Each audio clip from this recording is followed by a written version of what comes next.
Actor నటుడు ఆ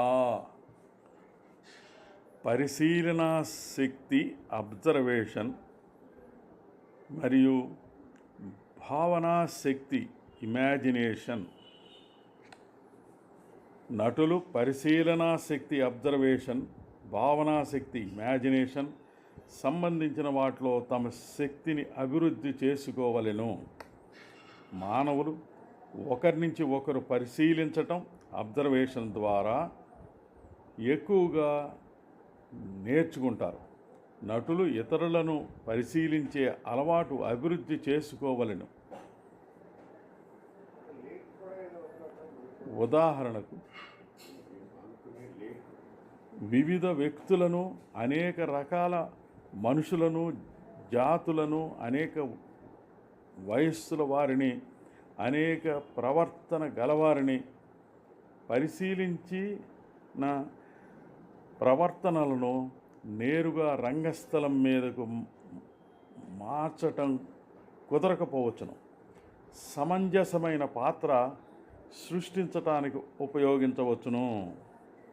నటులు భావనాశక్తి ఇమాజినేషన్ని కూడా పెంపొందించుకోవాలి. వారు ఇష్టమొచ్చిన మార్గం లేక వారి భావనా బాట ఫీల్ దేర్ వేలో ఇతరుల జీవితాల్లోకి వెళ్ళటానికి మరియు కాల్పనిక పరిస్థితుల్లోకి వెళ్ళటానికి భావనాశక్తి ఉపయోగపడుతుంది. ఉద్వేగ స్మృతి ఇమోషన్ మెమరీ వృద్ధి చేయటం గురించి వారికి కొన్నిసార్లు సలహా చెప్పటం జరుగుతుంది. కొన్ని పరిస్థితుల్లో వారు ఏ విధంగా అనుభూతిని పొందాలో వాటిని తిరిగి పిలుస్తారు లేక గుర్తుకు తెచ్చుకుంటారు. అది ఒక ఆధారం అవుతుంది.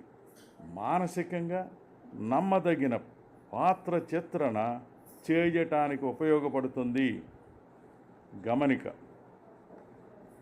మనసారా మానుసారా, మద్య నిషేధ నాటిక, కోతి విద్యలు కూటు కొరకే, జంతు సంరక్షణ నాటిక, పట్టుకోండి దొంగల్ని, ఫన్నీ పార్క్, మనిషి మనిషి మరియు మనిషిలో మనిషి 1.5 నిమిషాల నాటిక, మూకాభినయ నాటికలు అన్నీ నేను రచించి ప్రదర్శించాను, ప్రచురించాను కూడా.